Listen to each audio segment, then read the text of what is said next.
Hey everyone, welcome to this channel, edX World Training Institute. It's been a while since I've posted videos on IGCSE accounting, but after receiving a very positive feedback from all my viewers, I have decided to, start posting videos whatever is possible again. So in this video, let's start with what are revenue and capital expenditures and receipt. And after this, we will see the depreciation and the accounting for depreciation, the calculation of depreciation. Okay, before we go ahead, we have also launched a paid course for students who are appearing for IGCSE accounting. The course should go live from 1st September 2020 onwards. So the link is there in the description box. Make sure you go and register yourself so that you get updates whenever the course is launched, or anything about the course you will be updated via email. So let's begin this topic. So what are we going to study in this topic? We would first start with revising what are non-current assets and current assets, the difference between the two, because understanding this difference is important for understanding the difference between revenue and capital expenditure. Then we go ahead and understand the meaning of revenue and capital expenditure. How do you calculate your total capital expenditure, or what all is included in the capital expenditure? We see that. Then we see what is the difference in the treatment of these expenditures in the financial statement. What is the purpose of learning the difference between revenue and capital expenditure? The purpose is because they are treated differently in the financial statements. Financial statements means the income statement and the balance sheet. So these two expenditures are treated differently. First we understand the meaning, then we understand how are they treated differently. Okay, and then we go ahead and understand the meaning of revenue and capital receipts. Finally, we see some examples so that when you differentiate the expenditure and receipts in the exam, it's easier for you. Okay, let's go ahead. So, revising non-current assets and current assets. Non-current assets are assets that are acquired and held by the business for a long-term use. Okay, you don't dispose of or you don't sell off the asset within 1 year. The aim or the purpose of buying these assets is to use them in the business for a period of more than 1 year. These are long-term assets. If I talk about examples of non-current assets, building machinery, equipment, these assets are purchased and used for a period of more than 1 year. On the other hand, we have current assets. These are short-term assets. These remain in the business usually for a period of less than 1 year. Within 1 year, they could be either used in the business, they could be either resold. Examples of current assets: inventory, trade receivables, cash and bank balances. We've already discussed difference between these two in detail in one of the previous videos. If you've not watched the previous video, go to the playlist and watch the accounting terminology video. Okay, going ahead. Okay, first understand what's expenditure. Expenditure is amount spent, money spent on something. So what is capital expenditure? Capital expenditure is money spent on acquiring a new non-current asset. When I'm buying a non-current asset, that expenditure on that asset is known as a capital expenditure. Or I'm trying to improve my existing non-current asset. What do you mean by improving a non-current asset? Improving a non-current asset means to improve its capacity, the way it can function, make it better. That is known as improving the existing non-current asset. So if I'm buying a new non-current asset, or I'm improving one of my existing non-current assets, the expenditure on these is known as capital expenditure. If I talk about example, if I'm buying machinery for my business, new non-current asset. I'm buying furniture and fixtures, again new non-current asset. These are some examples of capital expenditure. What is an example of improving existing non-current asset? So let's say I have a building. I create another extension to that building so that it can now occupy more number of people. This is an example of improvement of non-current asset. This is also in capital expenditure. Now, students get confused between one type of transaction, which is repairs to existing machinery. Now, they feel that repairs to machinery is also improving an existing non-current asset. That's not right, because when I'm repairing a machinery, its capacity to produce is not increasing. It can still produce the same number of units, or it can still function the same way.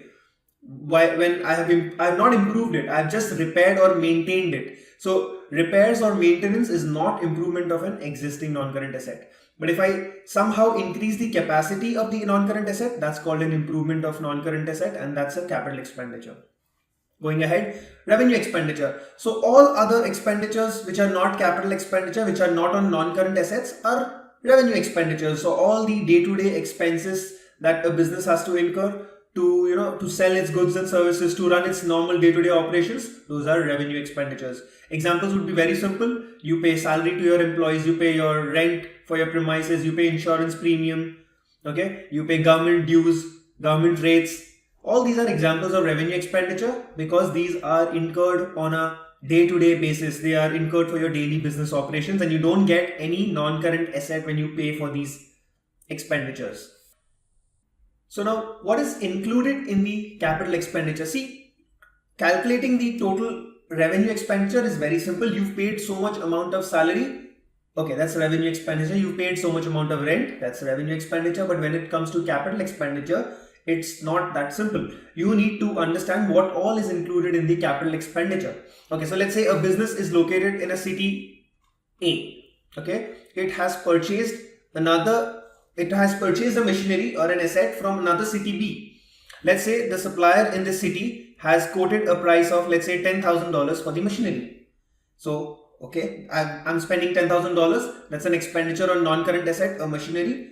That's capital expenditure, fine. But before I can use that asset in my factory in city A, I need to get that machinery or get that asset to my place, to my location of use. Any expenditure incurred before I can get it to my place of use and start using it, all of that is a part of capital expenditure. Okay, for example, when I'm transporting the machinery from city B to city A, I will be incurring freight and custom charges. That's capital expenditure. Normally in day-to-day business operations, if I tell you carriage or freight charges, that's revenue expenditure. But if freight or carriage charges are paid for buying a non-current asset and getting it to the place of use, that's capital expenditure. When I get it to my location, to my factory in city A, I may have to spend money on installing it. If it's a bulky machinery, if it's a bulky asset, I may first have to install it. Again, that's also capital expenditure. Okay, any other cost which is important to make the asset fit for use is capital expenditure. Once the asset is in a working condition, once I can use it, any expenditure incurred after that, that is not capital expenditure, that becomes a revenue expenditure. So let me give you a very simple way to distinguish between capital and revenue expenditure. So let's say this is the point where you buy the asset, where you've placed the order for an asset, and this is the place where you want to use the asset. So any expenditure incurred between this, capital expenditure.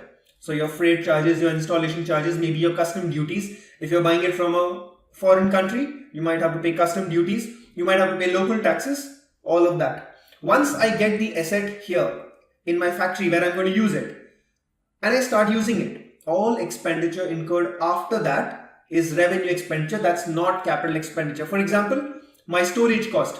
If I'm paying for the rent of the factory, I cannot categorize that as capital expenditure. That's revenue expenditure. Let's say I change my factory to another city. I'm transporting the machinery to another factory also. That carriage or freight that you pay second time for retransporting the machinery from your old factory to the new factory, that's also not capital expenditure because you've already started using it. Once you start using the machinery, that's the cutoff point. Any expenditure incurred before that, which was necessary to make it fit for use, capital expenditure. After that, revenue expenditure. I hope I have been able to make it clear. Okay, going ahead. So once we understand the difference between revenue and capital expenditure, we need to understand how are they treated differently in the financial statements. But before that, you need to understand one very important accounting principle, the matching principle. Matching principle says that when you record revenues in your income statement, if you remember the video on income statement where you record the revenues and you record the expenses and ultimately get the profit. Matching principle says that when you record revenues in the income statement, it is necessary to record all related expenses also to get the correct net profit. If you recorded revenues and some expenses were necessary to earn those revenues, but you've not recorded it in the income statement, profit won't be correct. So so that the profit can be correct, it's important to follow matching principle. Now, so in other words, I can say that if an expenditure is giving me a benefit in any year, that expenditure will be recorded in the income statement of that year. Okay. So now going ahead. See, revenue expenditure, I told you, is a short-term benefit. If I'm paying salary, if I'm paying rent for this year, it's going to benefit me this year only. It's not going to benefit me next year. So how would I treat it in the income statement? Obviously, I will transfer it to the income statement of the current year itself, the entire amount. If I'm paying a certain amount as rent, salary, insurance premium, rates, all of that will be recorded in the income statement of the current year. That's revenue expenditure. But let's say I've purchased a non-current asset. There's a capital expenditure. I've purchased it. I've purchased a non-current asset. That non-current asset is not going to give me benefit for just this year, 1 year. It's going to give me benefit for multiple number of years. It's long-term benefit. So it won't be right if I transfer the entire cost of machinery or cost of asset to the income statement as expense of this year. Hence, what we do is we transfer it to the balance sheet or the statement of financial position under non-current assets section. We transfer the capital expenditure there. And then every year we transfer it to the income statement on a pro rata basis using the concept of depreciation, which we'll see in the next video. Okay, so again, to summarize, revenue expenditure, the entire expenditure is transferred to the income statement in the year in which the expenditure is incurred. You paid salary, rent, transfer it to the income statement. But if you've made a capital expenditure, you've purchased an asset, don't transfer it to the income statement in the same year because it's going to give you benefit for multiple number of years. Transfer it to the income statement over those multiple number of years using the concept of depreciation. Okay, going ahead. So once you've understood revenue expenditures, on similar lines, we can understand capital receipts and revenue receipts. First, let's understand revenue receipts. So revenue receipts are your day-to-day sales revenues, the goods that you sell, the collections from that, or your other incomes in your normal course of business operations. For example, if you are in a business of selling furniture, so all revenues or all incomes earned in that business operation of selling furniture, buying and selling furniture, that will be classified as revenue receipts. That's called your normal course of business operations. Another way to see revenue receipts is revenue receipts are usually recurring in nature.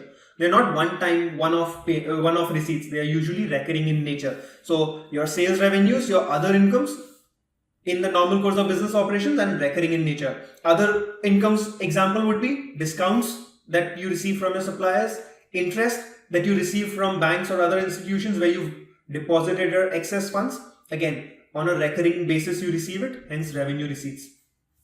And what are capital receipts? Capital receipts are receipts of non-recurring nature which are not revenue receipts. Okay, example would be when you sell your non-current asset. When you purchase a non-current asset, it was capital expenditure. Now when I sell my non-current asset, I don't need it anymore, I sell it.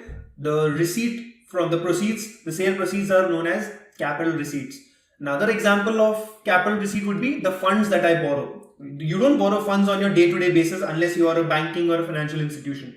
So for a normal business, funds borrowed are not recurring in nature. They are not in the normal course of business operation. Hence capital receipt. Now let's see some examples to understand or to learn how to distinguish between these the capital and revenue expenditure and receipts in exam. Okay, so cost of purchasing a vehicle. I told you when you're spending on buying a vehicle, you're getting vehicle in return. You're getting a non-current asset in return. It's a capital expenditure. One-time registration cost of the vehicle. If you don't register your vehicle, you'll not be able to use it. So that registration cost before you can use the vehicle, I told you, unless you use the non-current asset, all expenditures before that is capital expenditure. So the one-time registration cost will also be capital expenditure. Petrol and maintenance cost for the vehicle, that's recurring in nature. Okay, once you start using the vehicle, then only you incur petrol and maintenance cost. So that's a revenue expenditure. Purchase of a second-hand building, you're getting a non-current asset by spending, so capital expenditure. Painting of the above new building, so let's say before using the building, you decide to paint it for the first time. I told you before you use the non-current asset, if you're trying to improve it or if you're trying to make it fit for use, that's capital expenditure. So the painting will be capital expenditure. One more example I would like to share. sometimes you would get a question saying repainting of the above building after a few years. Now, once you started using the building, the repainting will not be capital expenditure. I told you, after you use the asset, all expenditures incurred after that to maintain the asset is not capital expenditure, that's revenue expenditure. So be careful with the painting and the repainting. Okay, repairs of machinery, obviously revenue expenditure. You are just trying to maintain the machinery. The capacity of machinery is not increased. You're not getting a new non-current asset or a better non-current asset in return.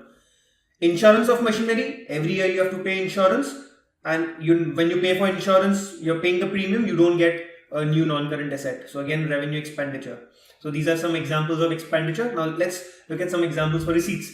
Rent received from sublease. Let's say you have a premise where you're doing a business. A part of the premise you've subleased because it's not usable by you. The rent that you receive, revenue receipt, it's of recurring nature in the normal course of business operations.